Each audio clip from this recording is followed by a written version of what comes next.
आज हम फिर आपके लिए लेकर आ गए हैं केमिस्ट्री सब्जेक्ट का धातु और अधातु में से 20 महत्वपूर्ण क्वेश्चन जो आपके एग्जाम के दृष्टि से बहुत ही ज्यादा महत्वपूर्ण है।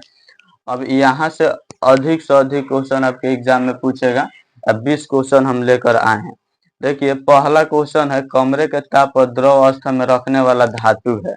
तो ऑप्शन ए में है Hg यानी कि पारा, बी में है सी है कैल्शियम, सी में है लिथियम, डी में है सोडियम। तो इसका सही आंसर हो जाएगा Hg यानी कि पारा। अब देखिए यही अगर अधातु पूछता तो आपका आंसर होगा ब्रोमीन।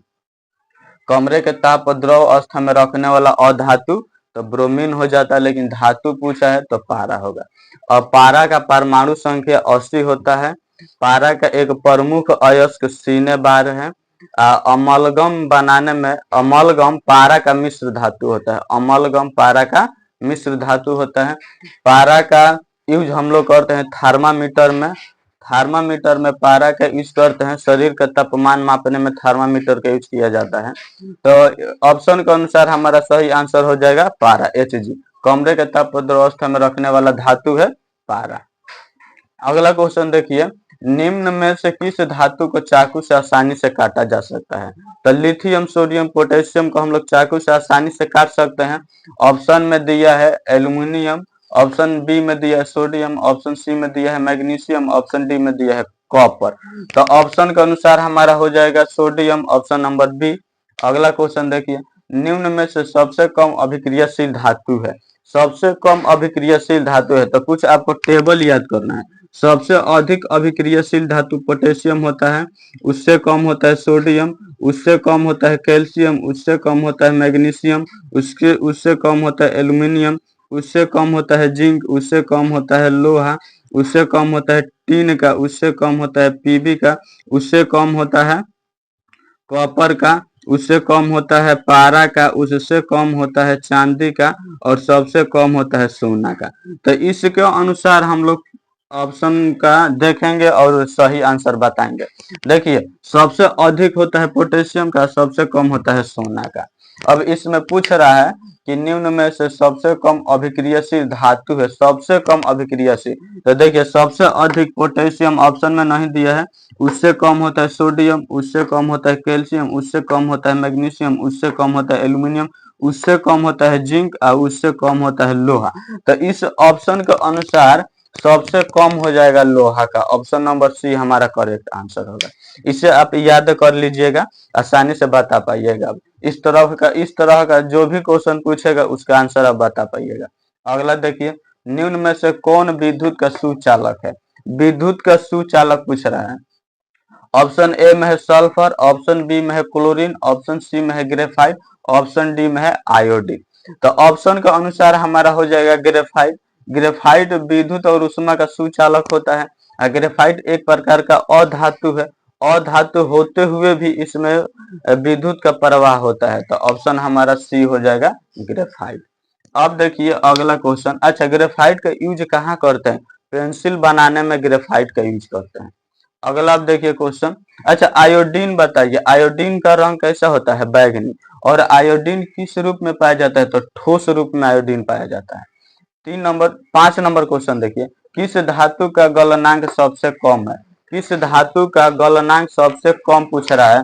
तो जिसका सक्रियता श्रेणी यानी कि जिसका क्रियाशील कम होगा उसी का गलनांक भी कम होगा। तो देखिए ऑप्शन में पोटेशियम, सोडियम, कैल्शियम, मैग्नीशियम।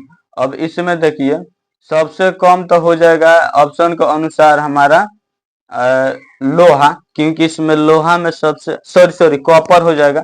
सबसे कम गलनांक हो जाएगा कॉपर का, क्योंकि सबसे कम इसका होता है क्रियाशीलता, सबसे कम इसका क्रियाशीलता हो जाएगा। तो यही हमारा आंसर हो जाएगा कॉपर। और बाकी सब का क्रियाशीलता कॉपर से अधिक है। कॉपर से क्रियाशीलता लोहा का भी अधिक है, सोडियम का भी है और एल्यूमिनियम का भी है। देखिए यहाँ पर लिख दिया है। अगला क्वेश्चन देखिए, अगला क्वेश्चन 5 नंबर 2 क्वेश्चन दे दिए।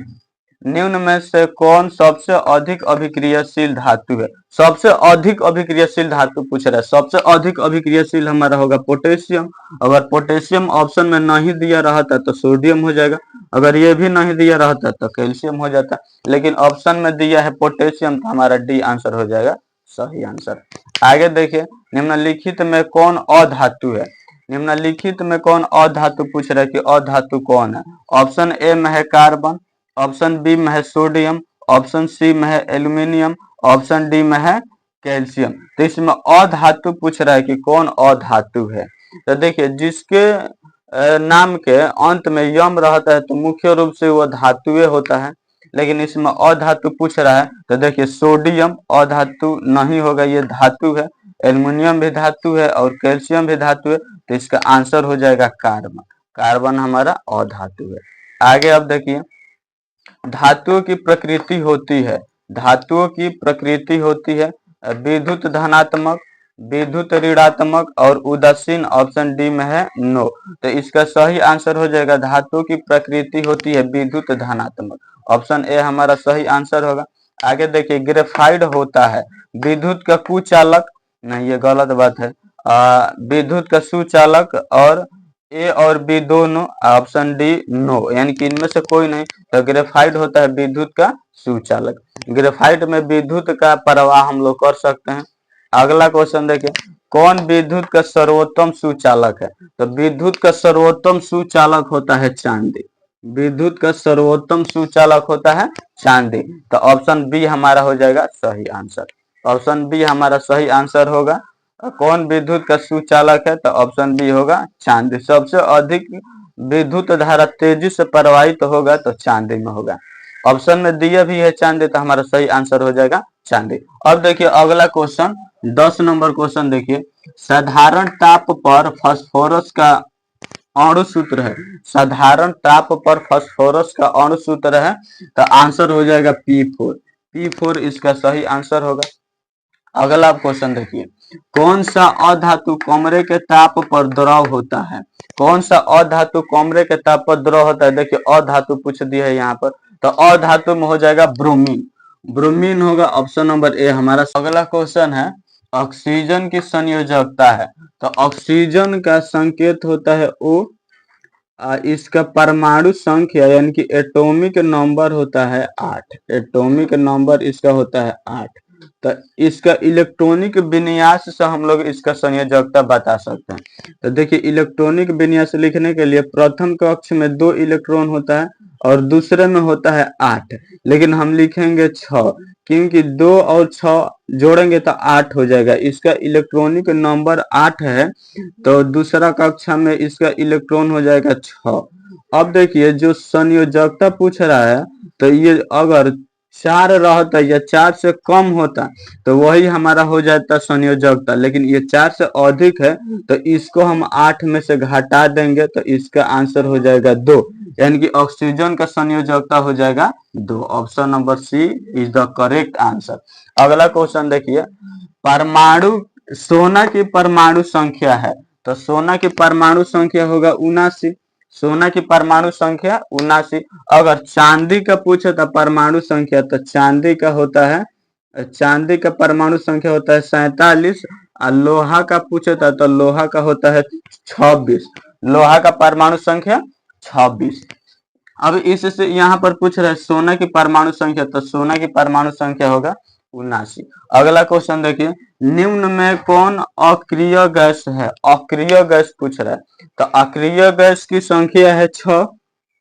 अक्रिय गैस है 6। पहला अक्रिय गैस है हीलियम, दूसरा है नियोन, तीसरा है आर्गन और चौथा है हीलियम, नियोन, आर्गन, हेन अगर का, चौथा है क्रिप्टोन, पांचवा है जेनॉन और छठा है रेडॉन। ये हमारा अक्रिय गैस है, इसे हम निष्क्रिय गैस भी कहते हैं, नोबेल गैस भी कहते हैं, उत्कृष्ट गैस भी कहते हैं, ग्रुप 18 के तत्व भी कहते हैं, ग्रुप 0 के भी तत्व कहते हैं। अब इसमें से पूछ रहा है कि कौन अक्रिय गैस है, यानी कि कौन निष्क्रिय गैस है, कौन उत्कृष्ट तत्व है, कौन नोबेल गैस है, कौन ग्रुप 18 के तत्व है, कौन ग्रुप 0 के तत्व है। तो देखिए इसमें से जो ऑप्शन में रहेगा वो आंसर हो जाएगा। तो कार्बन नहीं होगा, हीलियम होगा, हीलियम हमारा होगा अक्रिय गैस, चांदी नहीं होगा और हाइड्रोजन भी नहीं होगा। अब देखिए हीलियम का यूज हम लोग कहाँ करते हैं, गुब्बारा में हीलियम का यूज करते हैं। अक्रिय गैस में सबसे भारी अक्रिय गैस है रेडॉन, ये वायुमंडल में नहीं पाया जाता है। फिर से जेनॉन को हम लोग कैंसर के उपचार में उपयोग करते हैं। क्रिप्टोन को हम लोग बल्ब में क्रिप्टोन गैस का यूज करते हैं, ट्यूबलाइट में क्रिप्टोन गैस का यूज करते हैं।